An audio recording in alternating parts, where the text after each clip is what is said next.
This was a look at Plato's allegory of the cave, which is in Book 7 of the Republic. I provide a hyperlink on the page, but I suspect that you might have been preoccupied with something and it probably kept you from reading it. You should read it. It's the Republic is one of the great texts ever written, and it is it bears upon many fields of study. It's influential in politics, in the theory of education and philosophy. It's considered Plato's greatest book. It also, in this case, is commenting on poetry, which is why we're doing it in this class. I could teach this book in several different classes, but it's in the literature class. The reason I'm doing it in the literature class is in Book 10, the very last book of the Republic, he banishes the poets from his republic, his ideal state. Says they should not be permitted there because they are deceivers. They don't know what they're talking about, and yet they're praised as if they did. And they're regarded as the teachers of all Greece. Now he has directly in mind here Homer, and those that present Homer to educate the young. And I've talked to you about the importance of paideia, of education, of raising the young to act rightly and to live a full human life. They are being given role models in adults, but they're not just getting this from people, they're getting it from a text, and the specific text they're getting it from is that of Homer. Plato is not happy with this fact. It's not out of jealousy or ambition. These days, everything is the motivation is always power.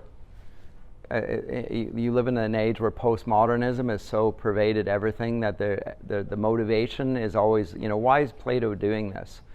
The motivation of actually believing that there is a truth about things and that the truth ought to be defended is central to the little video I just showed you. It's in Book 7, his so-called allegory of the cave, in which we saw depicted a man who descends down into the cave to free prisoners who have been believing that what they have been watching is life and reality. They've been watching it their whole lives.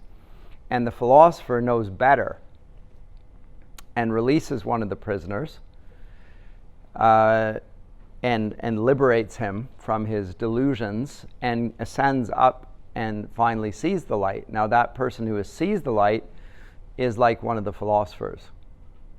And those that sit there looking at shadows on the wall that get the crown, you saw the laurel crown that they were given, these would be the poets. The poets are describing the shadows on the wall in front of them.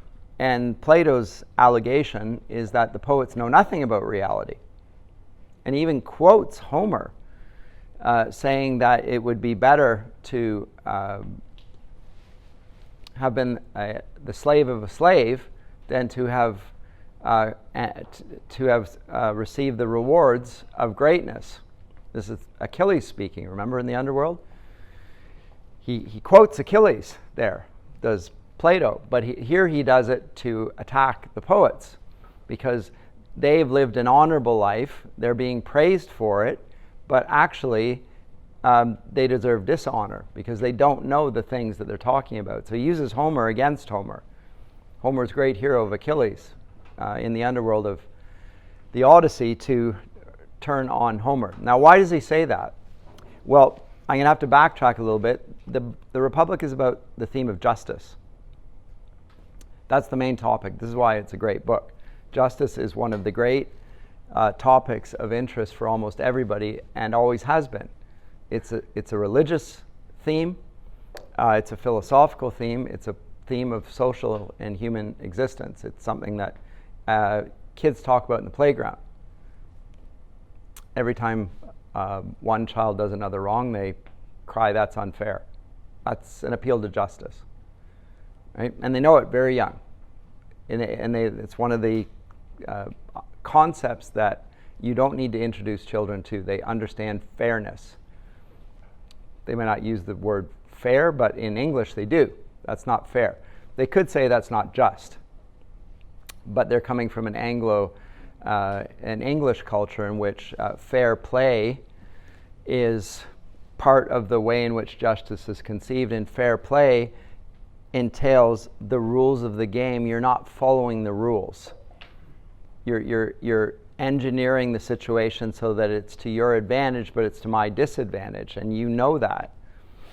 There's a sense that what you've done is not right. So we appeal to fairness because in English there is this inherited sense of fair play, and they're playing by the rules. And yeah, it's not just about winning; it's about playing the game rightly. Because if it's down to winning, then we get the problem that arises in the whole playground discussion and in the Republic, which is the allegation made by the first speaker of the Republic, Thrasymachus, whose claim is that what justice is the rich and the powerful getting their way. That's what justice is. It's a very cynical claim. It's also a very common claim. In our day, you will almost hear nothing but this claim, that justice is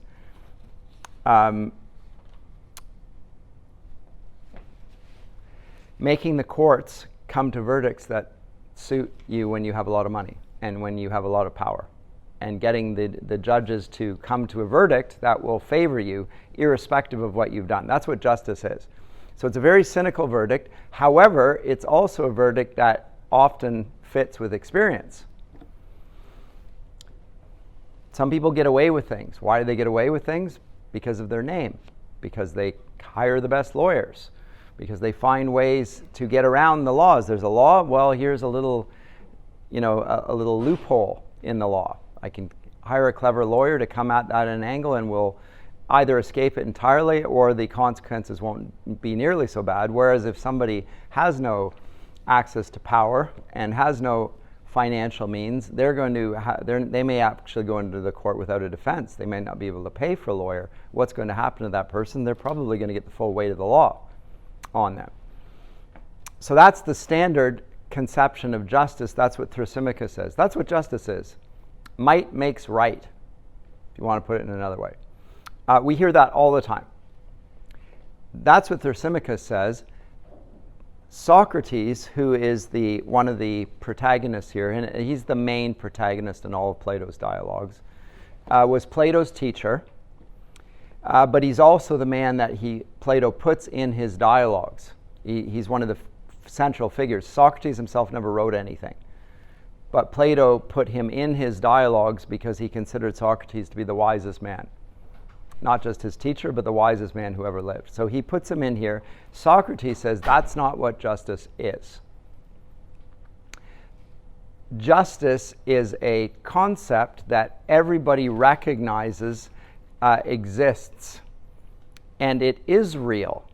And all of the things that you talk about as the way the world works are contradictions of justice, which is why you perceive them as injustices, and they're unjust.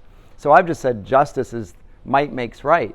Everyone in the room says that's not right. That might makes right. And the reason you say that it's not right that might makes right is because it's unjust. And you have a clear concept, a clear idea in your mind that injustice violates something higher than power. It violates that. Plato agrees with you. But everybody in the room knows that Plato is right, which is why they're angry about it. They're angry about it because they think that justice is real, and yet the people with power have managed to orchestrate the situation so that they're not facing justice. But that doesn't deny that justice exists.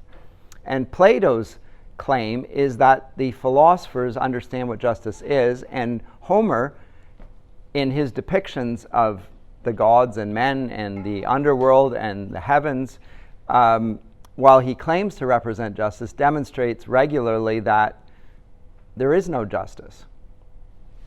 Because the gods, whom he portrays as better than us, higher, regularly lie, cheat, steal, and they get away with it. They're not held up to the standard of justice. Similarly, The heroes often do things, they're deceivers.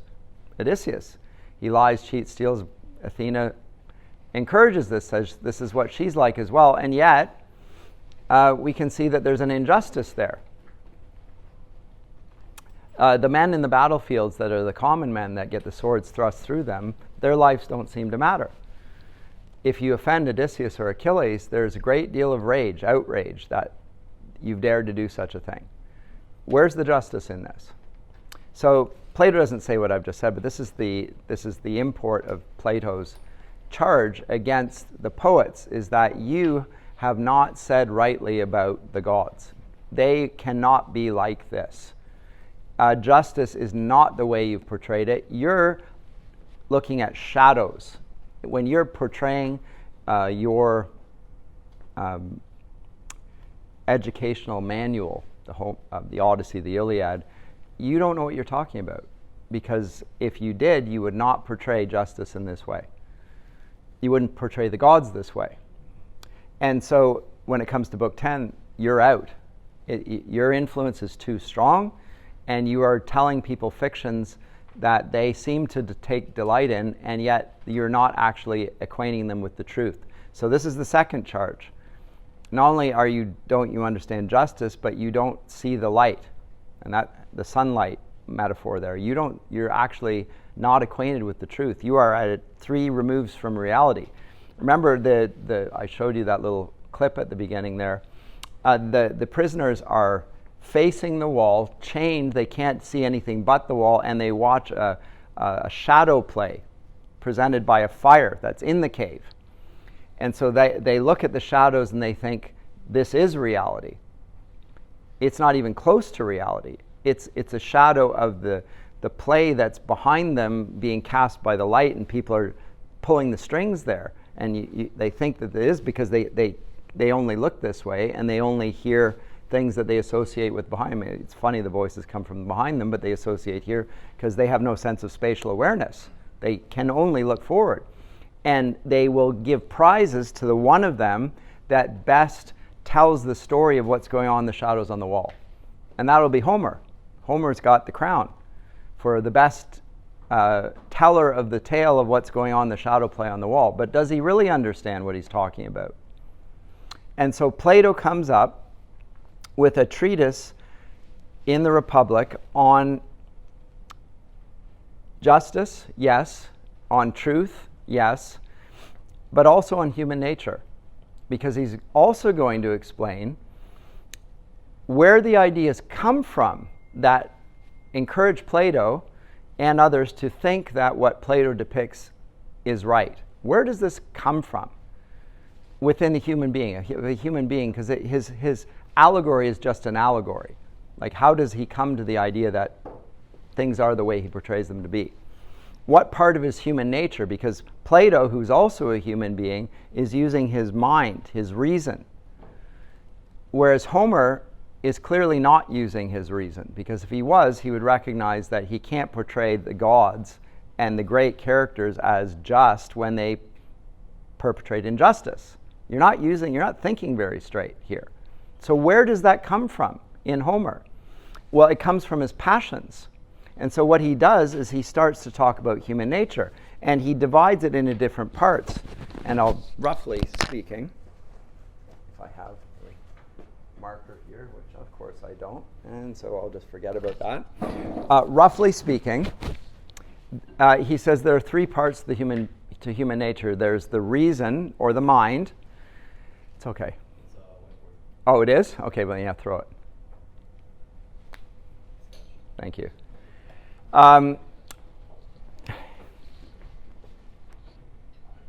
Endure glide, nice. Okay, so the reason and the passions, and then there's something in between there, which we'll call the thumos. And this is the spirited element. And what the thumos does is it connects the passions to the reason. But the passions are what motivate Homer. And this is why he motivates his audience. He makes us feel strongly. We take delight in Homer's story. This is the power of great art. This is why we watch good films, why we read great books, because they move us. They make us laugh. They make us weep. They make us take enjoyment in what they're depicting. And they move us even towards a sense of justice and injustice. I said to you that the Odyssey is all about justice. And Odysseus coming home and restoring the injustice that's happened in Ithaca. While he was away, his whole house has been devastated by the injustice of the suitors. So it's not that Homer has no awareness of the importance of justice, it's that he doesn't really understand it because there are contradictions in his portrait of justice. But he still encourages us to be just and to value it very highly, to the point where the gods are going to destroy the suitors for the injustice that's been done, which the gods won't tolerate. They won't tolerate injustice. Yes, but the gods are hypocrites. And Odysseus is a deceiver. I can present that to you. You can clearly see it. So could Plato. And so Plato says, you have not rightly depicted the situation. You're appealing to the passions all the time, in images that appeal to passions. You're not using your reason. Now, the thumos, the spirited part of us, is our chest. He talks about us having a mind, and we have passions, and then there's something in our chest. Now, the chest is the part of us that is moved to action. We often connect it with spirit and character. Later ages will have different words for these things, but it's the part of us that makes us want to strike out against injustice, stand in the way of a bully. So there's a bully, there's somebody being bullied. What part of you comes forward and stands between the bully and the person being bullied? There's a courage there, but there's also an awareness that you might suffer the consequences of the bully, but you have to be moved to do that. Now, it's not your passions, because your passions might say, well, I'm going to get hurt here myself, and it's not really my fight, so I'm going to stay out of it. Your passions can pull you either way. But you might be moved by justice to do the right thing, and then you're going to ignore your own self. So the thumos can pull you around both ways. And in general, what Plato is going to argue is that the process of education should be led by the reasonable part of our human nature and not by the part of our human nature which is just prone to emotional responses. Because there are good emotional responses and there are bad emotional responses. How do we determine which is good and which is bad? Well, our reason will tell us what a good thing is. It will inform us. And the poets are not appealing to that plainly, because they portray contradictions, injustice, and so forth. Yes, question? Are these the constituents of the tripartite soul? Yes. Yes. And he gives another allegory, and I'm not going to present it here. He calls the allegory of the chariot, which you can look that up. I mean, just do a Google search on the allegory of the chariot. There's a lot of allegories, but there he's talking about the soul. There are different parts of the chariot. There's the chariot driver. There's the chariot itself. And there are two horses. There's a black horse and a white horse. So he's mixing his metaphors, using different sorts of illustrations to try and make his point about human nature. The black horse is unbridled. It represents the passions. The white horse goes upwards, and it goes upwards towards the sun, or it goes downwards, and it depends which horse you feed and which horse you follow. Are you going to become a better person through education, or are you going to become a worse person through education? But one way or the other, you're going to change. And the more you encourage the person with the reins in the chariot follows reason, the easier he'll find it to go up towards the sun. Whereas if he doesn't see the light, the dark beast of the passions is going to overpower. Just that's the natural tendency, is for the dark beast of our nature to effectively drag us down. Yes? Would it be fair to describe the thumos as your emotions? No, the emotions are probably closer to the passions.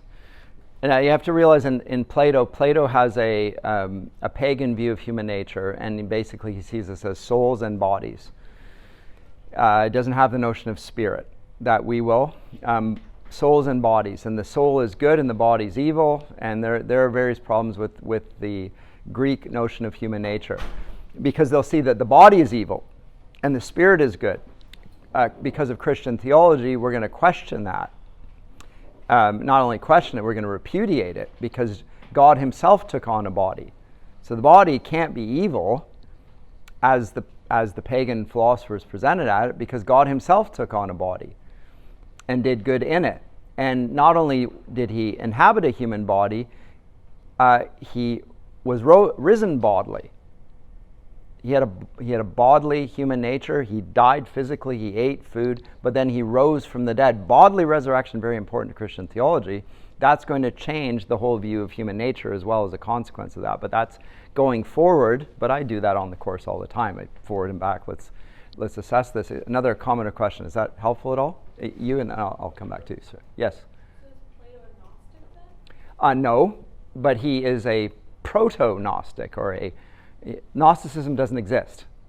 So that's why it's just an anachronism. But the Gnostics will hold to Plato's view, because the Gnostics will talk about knowledge as an internal mental thing, and they will be able to ignore what they do with their bodies. And so you'll see it even in the Corinthians letter, that one of the scandals of people who call themselves Christians is they'll say, yes, I believe in Jesus, and so it doesn't matter what I do with my body. And so somebody who's married acts as if they're not married. And somebody who is married acts as if they isn't. So they're sleeping with their mother-in-law and so forth. And Paul says, even the pagans don't do this. What's wrong with you? They've come to the false conclusion that because their faith in Jesus covers their sins, that it doesn't matter what they do because it's all about what he did. Correct conclusion, but falsely applied there, because they're informed by a Gnostic view of human nature. Right? But Gnosticism becomes a heresy in the early church, doesn't exist in Plato's day, but it's based on this idea of body-soul, and the soul being good and the body being evil. So it doesn't matter what I do with my body, because my body's evil anyway, and my body's going to perish, and I'll be raised again, and I'll have a soul, but not an embodied soul. Is that helpful at all? Were you going to ask something of this? Or? How do you define the difference between the soul and the spirit? Yeah. Well, we're going to take me away from the Republic when we start getting into that. What's going to connect the soul and the soul and the body is probably the spirit. This is a doctrine that's going to develop as a consequence of the incarnation. Right? Because again, in the pagan world, they have souls, they have bodies, and the soul is the essence of the person. The soul is the rational thing. It's an immaterial thing. You can't see a person's soul, whereas you can see a person's body. And what connects them? Well, for Plato, it's the thumos, right? It's a thumos. Is that the spirit? Well, sort of. In fact, sometimes it's translated as the spirited element. That's in English, the spirited element is the thumos. And it's also often presented as the chest. So you've got a head, you've got a chest where the thumos is, and the passions, well, that's the bowels, your guts or whatever. But a chest, this is your moral nature. Your moral nature is informed by truths that relate to goodness, justice, and so forth. So you have to have a chest to operate in accordance with that. Well, you have to know right from wrong then. Right? The passions always lead you to the wrong thing. Greed, wealth, sex, money, power, those are passions. Those are selfish. They are often leading you to injustice. Yes, but they're also part of being a human being. And so the poor have no food. Well, out of justice, I'm going to make sure that they get food. What leads me to do that? Not my selfish impulses, but rather the awareness that another person needs food, and I'm going to make sure they get the food. That's my thumos that leads me there. Right? And there's here, and then here. Who was? I can't even. Okay, go ahead. I was just going to ask, is it somewhat related to Freud's idea of the id, the ego, and the superego? No, but he comes from here. No, it's not. Thank you for the question. So is it related to Freud's ego, id, and superego? So the ego is the self, basically. Ego in Latin is the I. The id is sort of related to the passions. It's that part of me that does things that are against the social mores. So the Oedipus complex makes me want to murder my father and sleep with my mother. That's the id. The superego, that's society. Society tells me these things. It's not intrinsic to a human being's nature. It comes from the outside. So my society says to me, it's wrong to sleep with your mother. It's the superego, but it's not something within me that I would know that intrinsically. It only comes from external teaching. That's the superego. No, Freud he's playing with these things, but he has a different explanation. Plato is going to say all these things, our sense of justice does not come from society, although society may replicate it, but society is not going to tell us what's right and wrong. It will have notions of right and wrong, but are they actually right or wrong? We will determine that by using our reason. And it is sufficient. If society says that murdering somebody is right, we know that society is wrong. We know it is wrong. It may say it is so. It may bring in laws that force me to murder. In Nazi Germany, it was a Hitlerbefehl to kill the Jews. It was an order. It was the law of the land. That was the law. You're to obey the law. Was it right? So there's a difference between morality and what the law says. Do people not know that it's wrong? Yes, they do. But the law parts way from morality there. Plato will say they all know, and actually it says so in Romans 1. They're without excuse because they know. And they suppress the truth in unrighteousness. That's why they do it. They suppress it. And unrighteousness can go along with the law. The law can encourage people to do immoral things, in which case the laws are no law, actually. They're not a real law, but guess what? They're still going to enforce it. They're going to put you in jail for going against the law, but the law may be encouraging you to do something that's inherently immoral. Well, in those cases, it's your duty not to follow the law. Says Augustine, an unjust law is no law. Quoted by Dr. Martin Luther King as well, by the way. An unjust law is no law. You know who that is. Citing Augustine, actually, and appealing to this very same sense. And it applies irrespective of what people look like. Doesn't matter if you're black, white, whatever. Don't give me all that identity group nonsense. Justice is the same for every individual person. Otherwise, we wouldn't know what it was. And we all know. It's a higher appeal. Don't give me white man's justice. Don't give me black man's justice. Give me justice. That's all I want. It's the same appeal that Plato's making. I want justice. I don't want it to advantage my group. That's just tribalism. That might give you group justice. That's not justice. That's injustice. That will advantage one group who will call it just, and it's going to be called injustice by the group that's being disadvantaged. You're not helped by bringing in new form of injustice, right? That's Plato's point. And in his day, it is the rich and the powerful that get justice to do what they want. Thrasymachus says that's what justice is. Plato says this is absolute nonsense. It is not, and you know it's not. And then he demonstrates that it isn't. And one of them is simply the inherent sense that everyone has that there is such a thing as justice, and they're moved by it. So when somebody does an unjust thing, people are angry or outraged. Here's the problem from a Christian vantage point. We're not outraged when we do a little injustice, but we're very clear-sighted and outraged when somebody does us an injustice. It's called the log in your own eye and the speck in your neighbor's eye. The injustice done that you do to somebody else, that's just a small thing. Well, not to, right?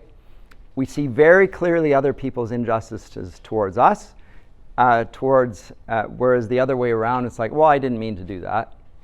oops, sorry, I didn't mean to hit you, right? Kids do that on the playground as well. We have to appeal to something outside of the, Christians will introduce the idea of sin in there as well as a motivating factor in determining that. But we all know that there is justice, and we then will further say that Scripture reveals what the standard of true justice is. It's not coming from a social construct. It's not the superego, actually. It's not society that determines it. That is the common theory of our day, by the way. Society determines what justice is. That's a Thrasymachus position. It's a Marxist position. It's a fraudulent position. It's the one that Plato castigates in the Republic. So, reason will determine this, says Plato, and it will follow what will eventually be called transcendentals. What does reason look at? It looks at things like justice. Let me get rid of this thing because it's in my way and I don't need it anymore. Go away. Yes.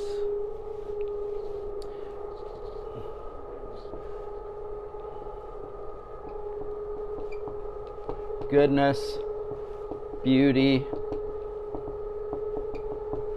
truth.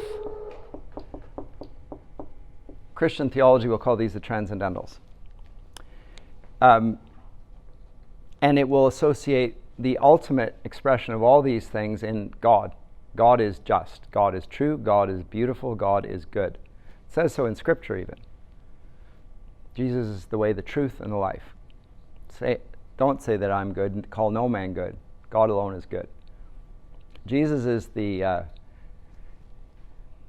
English translation is usually the good shepherd. In Greek, it's actually the beautiful shepherd. The kalos hopoumenos, the beautiful shepherd. How beautiful on the mountain are him who proclaims the gospel of peace. There's a beauty there.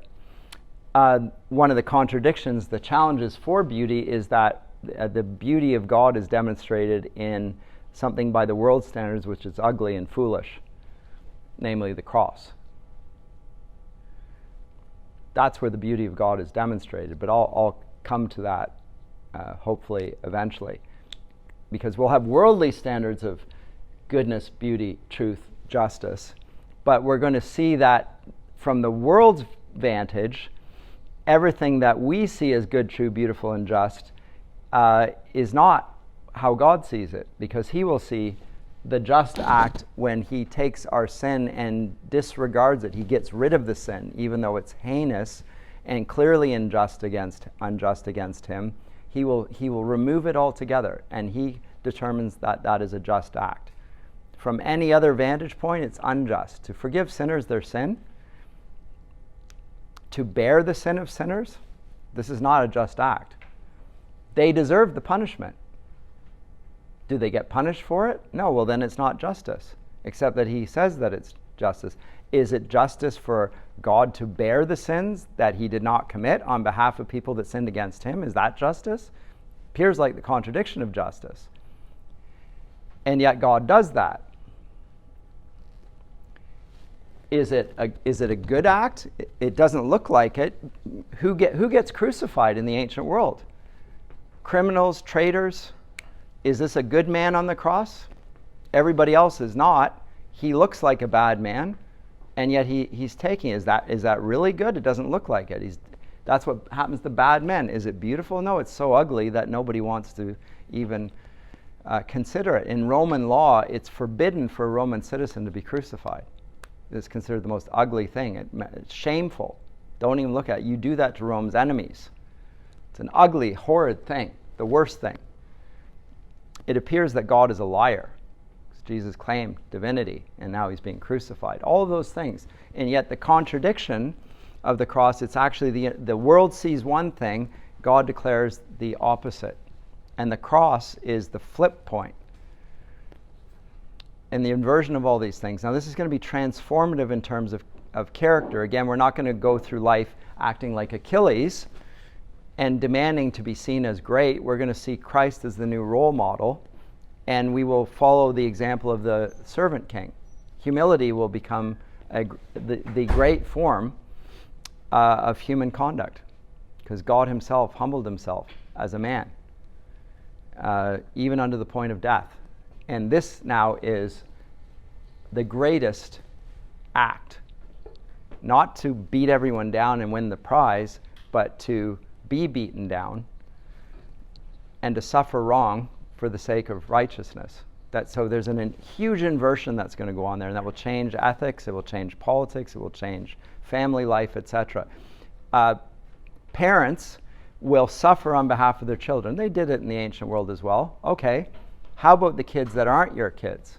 Are you going to let them suffer on the corner? Are you going to, because unwanted babies are like Oedipus, they get put out in the wilderness for the animals to eat.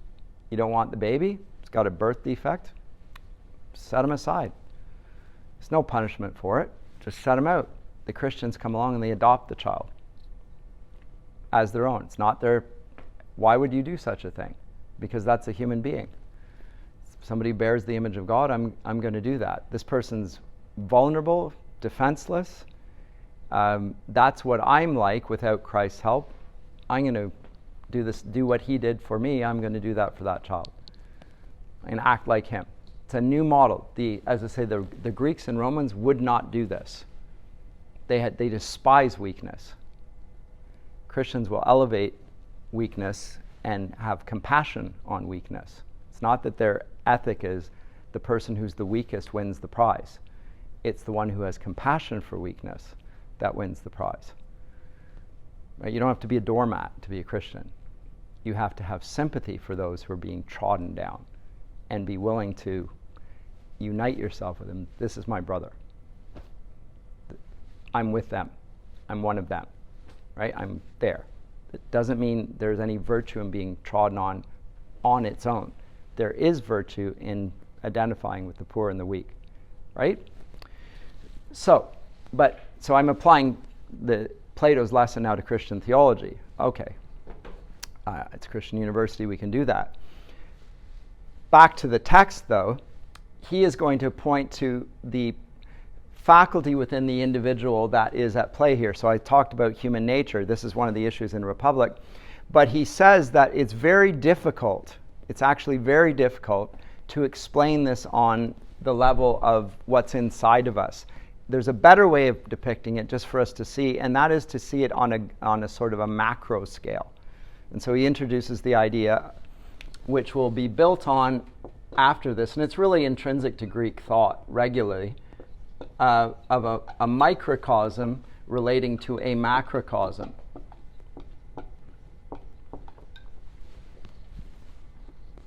And vice versa. So everything relates to everything else. This will fit in very much with many traditional ways of looking at things. So like a human being is composed of the same sort of elements that you'll find everywhere else. The Greeks thought there were 4 basic elements. I think it's similar in Chinese thinking as well. There are basic elements, and there are properties to it like cold and hot and wet and dry and so forth, and you mix and match. And effectively, though, the reason why medicine works is because the properties of the little plant, whatever, are also properties of your body, and you're just moving them. So it's because there's a correspondence here between the microcosm. Well, what's that? That's a little pill you eat.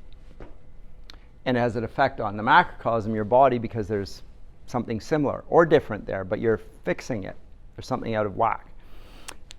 The illustration here is that a human being has a correspondence with a city.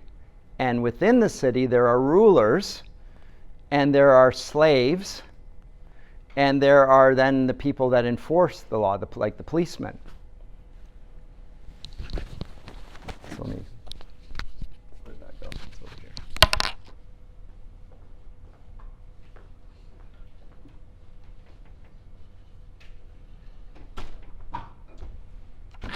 So this is within the individual. You can see it, but within the body politic, you will have the rulers. And you have the slaves. And this is the correspondent, by the way. And then you will have something like a police force who are motivated by justice to enforce the law. Now, the rulers, says Plato, ought not to be, and the people who are telling us what to do and informing us what justice is, ought not to be the poets. because the poets really are moved by the passions. They move the passions, they're moved by the passions. They're very good at depicting the passions. They appeal to things that reason declares for sure, but they don't do it very clearly. They do it like shadows on the wall. It's not like it's totally off, but there are clear contradictions there. So let's listen to those that spend their lives focusing on the good, the true, the beautiful, the just, like Plato, like Socrates, actually. He spent a life inquiring into the nature of justice and beauty and truth and goodness and love and so forth. Love is a very important theme in Plato, by the way. So he talks about the ideal state, and that's why it's called the Republic. Actually, in Greek, it's called the polis, because the Greek city-state is a polis. That's the word for it. And the Republic is just a Latin translation of it, which has been anglicized. The res publica. The thing of the public. The public thing. A race is a thing. And so we just pull those two words together in one and drop the S, and we have republic. And that's something that belongs to the people then. So we look at it at the civic level as a way of illustrating what happens within us. So in the mind should be corresponding to the rulers, and the rulers are going to be what Plato then later writers will call the philosopher kings. The philosopher kings ruled who spend their lives thinking about what's good, true, beautiful, just, ought to be in charge, because they will make life better for everyone. It ought not to be the poets who are currently the orchestrators, the directors of the tune that's being played. It ought not to be them, because they are moving us to admire injustice. Yes? Would it be fair to assume that Plato would consider Jesus to be the ultimate philosopher king then? If it weren't anachronistic, it would be. What's anachronistic? Plato's 4 centuries before Jesus comes to earth, but would he agree with this? Christians will say there's huge application. You thought of it immediately. Everyone thinks about it immediately. Of course. And even the idea of, the philosopher going down in the cave, telling people that's not just, that's not right, and then the people saying, I don't want to hear what you have to say. I like my delusions, and being reviled for telling them the truth. People will draw strong analogies to Christian theology, of course. What are you telling them? Well, what you're telling them is that you're a sinner. Does anyone like that message? No, it's like this people that are looking at the shadows on the wall. They don't like that message. So is Plato's philosophy essentially a secularized version? I guess not secularized, but Can't be secularized. Yeah, But Jesus was after, but isn't it basically just a secular version of, albeit creating, but of Christianity? I think there are significant overlaps, and people who come after Plato will often appeal to Plato. The ideas of Plato are so strong and coherently presented and persuasively rendered that Christians will go back to Plato and refer to concepts that Plato had to make arguments. Likewise with Aristotle, same thing. There's something about the Greek mind, and in particular Plato and his student Aristotle, who was the teacher of Alexander the Great, about these men, that they had wisdom there that was not revealed from Scripture, and yet there was more wisdom in the Greeks than any other country, which is why we read the Greeks.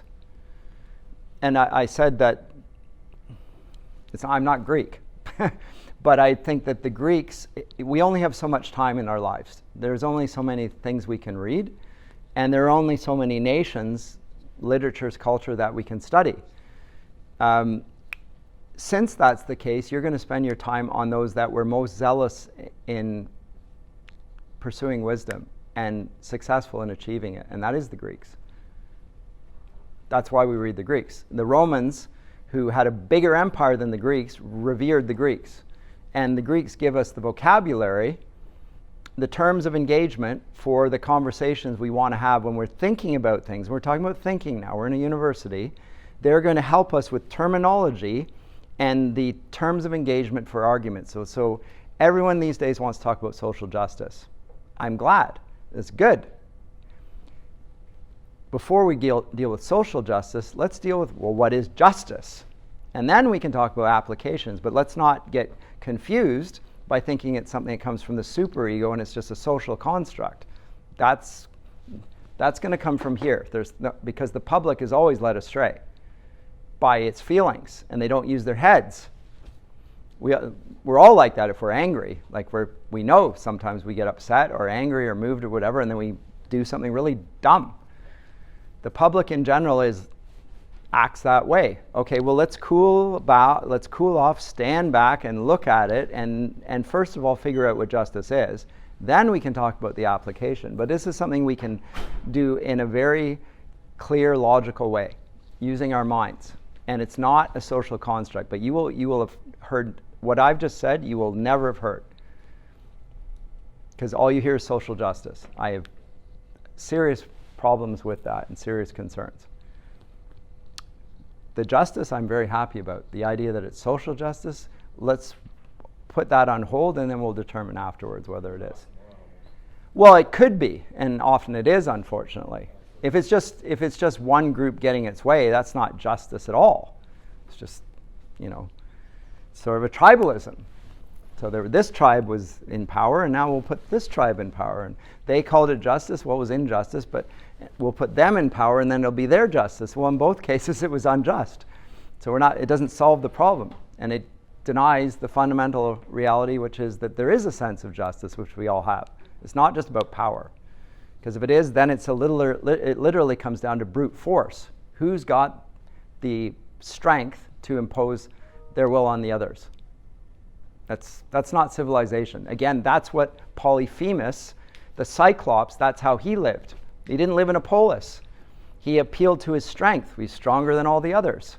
He was moved by his passions. All he did is eat. He didn't meet in an assembly. He didn't care about justice. He didn't care about the gods. He's the exact opposite of what we wanted to be. In that sense, Homer's right. Yes? Where would fate fit into all of this in Aristotle's view? Or sorry, Plato's Plato's view? view. Fate, he doesn't really get into that too much. Okay, it's more about like the social aspect. Well, he's more interested in, he doesn't talk about too much about fate, to my knowledge. Yeah. Yes? Just wanted to get an aside here. I wanted to hear your opinions on the Machiavellians and realism compared to Plato idealism. The Machiavellian? The Machiavellians and their relation with Plato Republic, seeing idealism as basically. Well, Niccolo Machiavelli is an Italian Renaissance political philosopher. He writes a work called The Prince. And everyone does not know Machiavelli, so this is why I'm giving this. And he advocates to the prince, who he's the counselor for him, the man behind the throne. He advocates to the prince that the prince act like he's good, but not rule in accordance with goodness, but to appeal to justice, because he says that's the best way to get people to follow you is to appeal virtuous. It's very effective. People like leaders that appear to be just, who virtue signal. He advocates virtue signaling. Make sure that you look like a just man in public, because people will do, it's effective. But don't be guided by justice in your conduct, because doing the just thing is going to put yourself on the side of the people, and the powerful are going to be against you when you act on behalf of the people. And that's against your own interest as a ruler. So if you want to stay in power, make sure that the rich and powerful are with you, but appear like you're somebody that cares about the poor. That's his counsel. Now, it's intensely immoral, but it's power politics. That's where it comes from. What do I think about that? You know what I think about that. Do I have to answer that? It's obvious from what I've just said. I think it's deplorable, right? Is that the way modern politics works? Probably. Do we find that disgusting? Yes. Do we get the leaders that we deserve because we elected them? Yes. then how are you going to change it? You have to first of all realize that the problem is not the leaders, the problem is right here in human nature. Do you act like those, like if you know that the people are virtue signalers, because they're obviously so, like they're just bad actors, then make sure that you get somebody who's going to be better than that. And you have to start by making yourself better than that.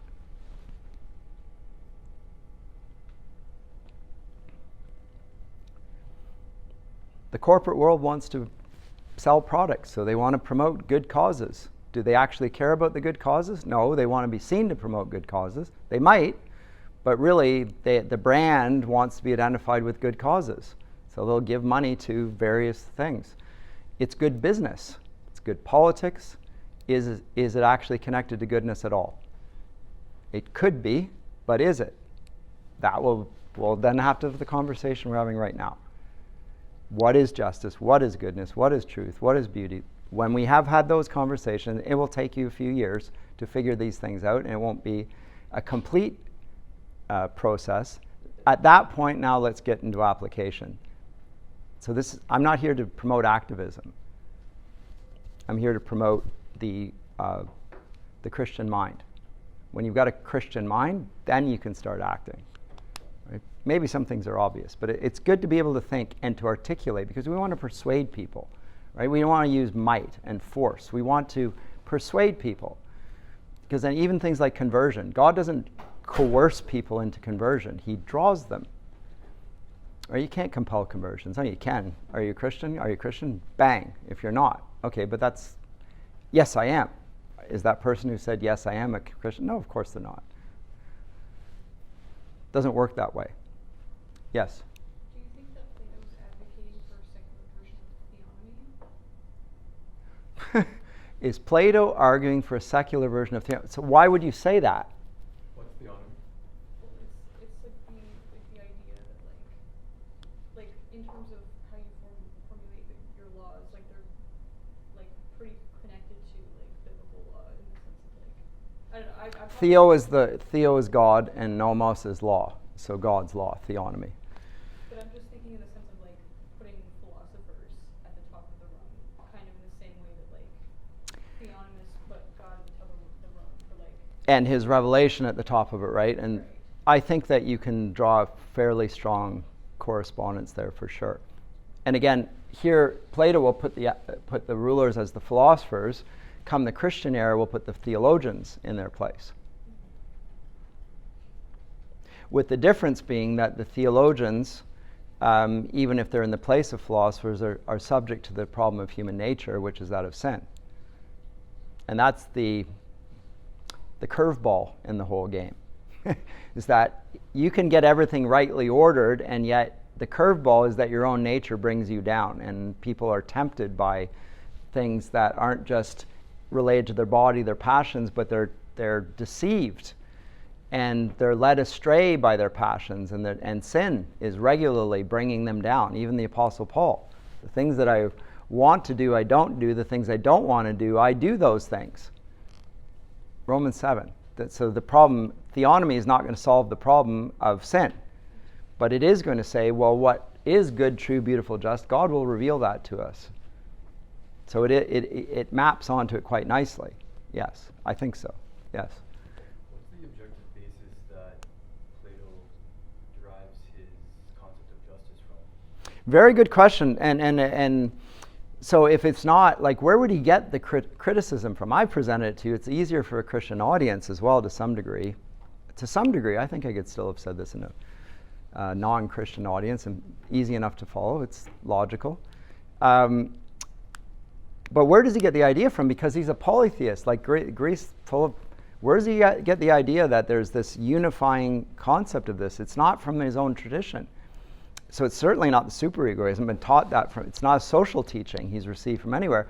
Some think, and I'm inclined to think this is plausible, and it was speculated on in the Church Fathers, and I can't remember where, if it was Anselm or where I read it, that Plato at one point went to Egypt, and there he would have come across the Hebrew account of God's ways and so forth. Remember, this is 4th century BC, And remember, the Hebrews were in Egypt and would have come across this idea that there was one God, only one God, and he was perfectly just. And Plato was somehow exposed to this. And the idea of that, and that it was his character matched all of his deeds, there was an integrity there, that transformed his way of thinking and affected his philosophy as a consequence. But that's just speculation. But I think you have to come up with something, like how did he come to this idea? Or it could just be that God used him like he does through many cultures and nations to speak through their poets and their philosophers, and there is a wisdom in every culture. How does it get there? I don't know. But this one's extraordinary, and it's not like other nations. The Greeks seem particularly closely matched. There's a number of ways that they depart from it. I've already talked about some of them. But they seem a lot closer than most cultures. Yes? My friend Daniel was telling me that he believes that God allowed Alexander the Great to conquer so much of the world, lesser so quickly, because it allowed the spread of Hellenization, also spread the language, of course. Yes. And then the New Testament. And Greek philosophy. In Greek, and Greek philosophy, which I'm now seeing is. Well, that's it. Yeah, and what I like about that explanation, which might or might not be correct, is that it suggests providential ordering, that things happened in history for a reason as a preparation for what comes next. So why did Alexander the Great become so great? Not from the perspective of the Greeks, but from the perspective of the gospel. Because now the New Testament, written in Greek, is the language of the educated throughout the entire known world, under the auspices of the Roman Empire, which was much more stable. But in Greek, that's the language of the literate. And the Alexander plants like something over 70 cities in this short few years. Plant cities, including one called Alexandria, which is where the greatest library of the ancient world is held. It becomes an important school of Christian theology in Alexandria. But the library that was held there was a seat of learning. So a preparation there in that. You could make that argument. I'm inclined towards that argument. But it is just a supposition, but it makes sense. Why would God allow this? In the book of Daniel, it talks about different beasts. Daniel 7, it talks about various beasts and people associate with empires. It's a philosophy of history then, and it's a reading of God's providence. Why do nations fall and rise, and what's the reason for it? Well, sometimes it says explicitly in Scripture. The Assyrians were allowed to come in to punish Israel because Israel was unfaithful, and yet they were unjust, and so guess what? Persia's going to come along and wipe them out because they think they don't care about justice either. They're just an instrument. They don't recognize that. So they're going to go down as well, and the Babylonians likewise. But all of them are instruments for God to work his will out in human history. I think that's plausible. I've been distracted a lot because you've got a lot of questions. And that's good.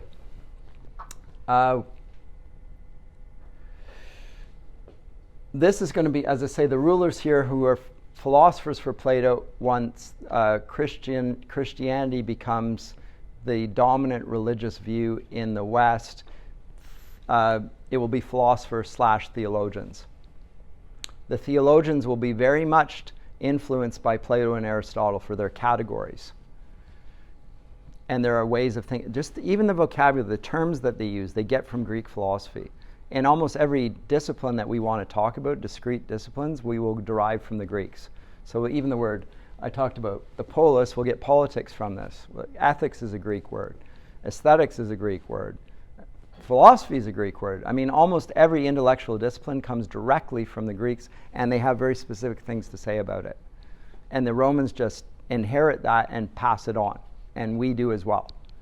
So the terminology of the ancient world isn't just of a Greek character. It becomes the sort of, again, these are the terms of engagement if you want to be an intellectual. I say, I'm not a Greek. It's not species. I'm not promoting my interest group in saying that. It's part of the conversation we're all included in.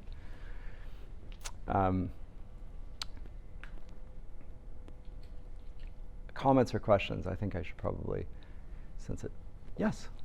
Was Plato's philosophy accepted when it initially started? Well, his most famous pupil, Aristotle, started his own school. Plato, his school is called the Academy. You ever heard of the Academy?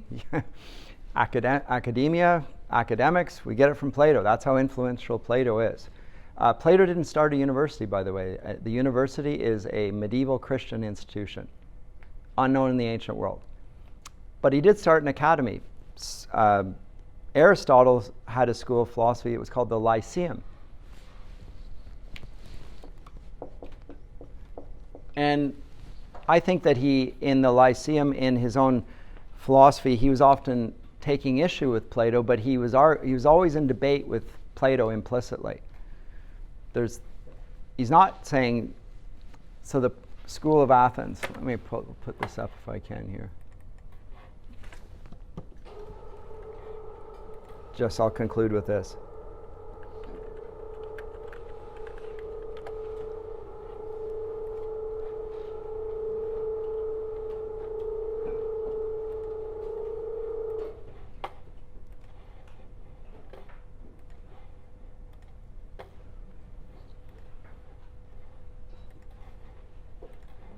Can you see that? Oh, of course, it's with that.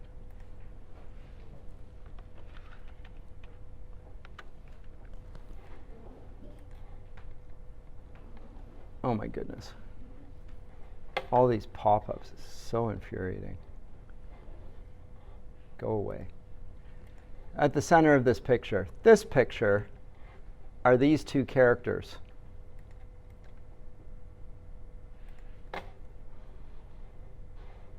Didn't even do it.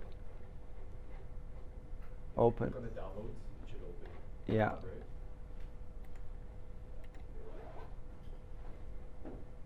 Yay. There we can. This is Plato and Aristotle. Plato, this guy, is pointing up. He says the forms, the ideals, are up there. We look to the heavens. The realities are things we can't see. They're up there. They're immaterial. Truth, beauty, goodness, justice. We can't see those things, and yet they rule everything.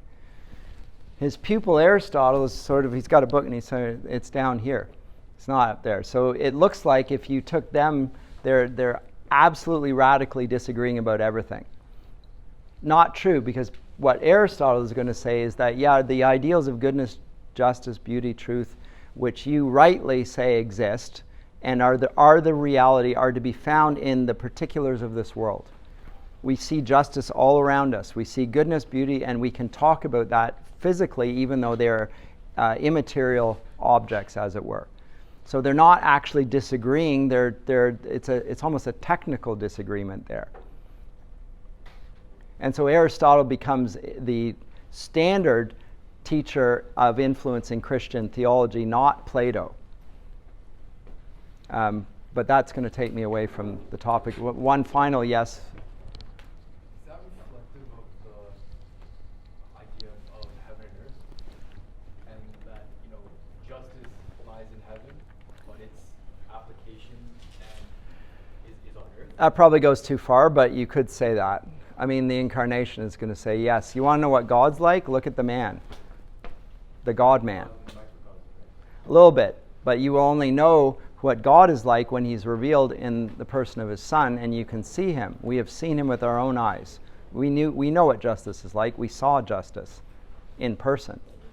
Right? So it fits more with Christian theology, not to put theology up there where we can't see it, but down here where we did see it.